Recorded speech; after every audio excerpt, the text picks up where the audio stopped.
I'm in conversation with one of India's most prominent gallerists and director of the Apparao Galleries, Sharan. And there's this wonderful piece here, and I know that you are interested in Buddhism. I like the Dalai Lama. He's lovely.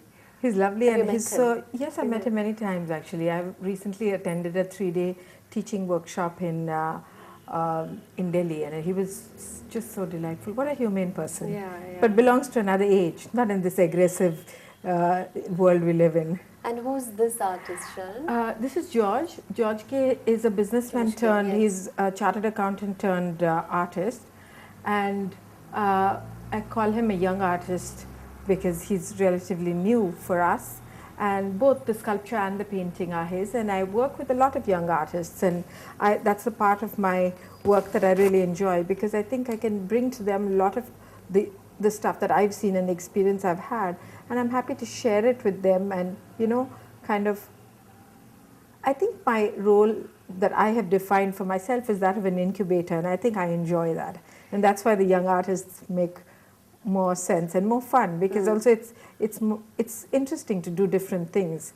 Now tell me, for a collector, how does he or she know that they haven't bought I don't want to say a bad work of art, I mean there's no such thing, but depreciation proof, how would you know that? See, there is no such thing as depreciation proof. I think one has to look, when they're looking, is look at things that are new, things that are timeless, things that have some depth in it. Because if you're buying a painting of a recent artist that looks like a Ravi Verma, it's a dead loss. I mean, so you really should not be looking only at aesthetics, but looking at the intellectual content of the work, and looking at the relevance of the work to society. I mean, for instance, Hussein's Bharat Mata would probably be priced in some huge bracket when it does come out, because it's created such a controversy that it will be very important in history. So I think you have to look, I mean, I'm not saying buy the Bharat Mata, but I'm just saying, paintings like that become important. So I think you have to look at what art does to you, to a person, to society.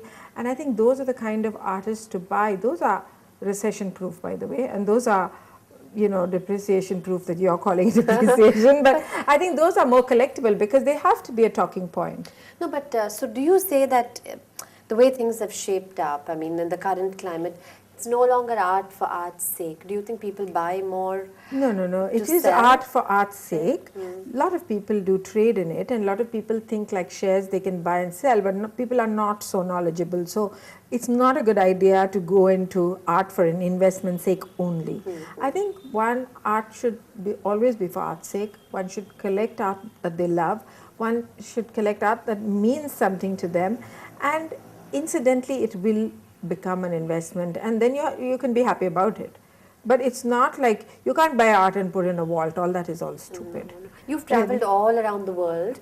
Do you think that enough art happens in the public space in Chennai? It's happening, not yet. I mean, that OMR has work, but it's unfortunately not very big, and it's not very dramatic. It's not had an impact. Very little happens in public spaces in India, and people haven't understood it. I think artists also have to learn to use it to their advantage. I think it's an area that needs to be worked on in the long term. And when you look at antiques versus contemporary works of art, which sells more in Chennai? Oh, contemporary art sells because there are no real antique dealers. And antiques, because of all this ASI and all these problems, you can't really sell antiques. They're crafts that are made to look old.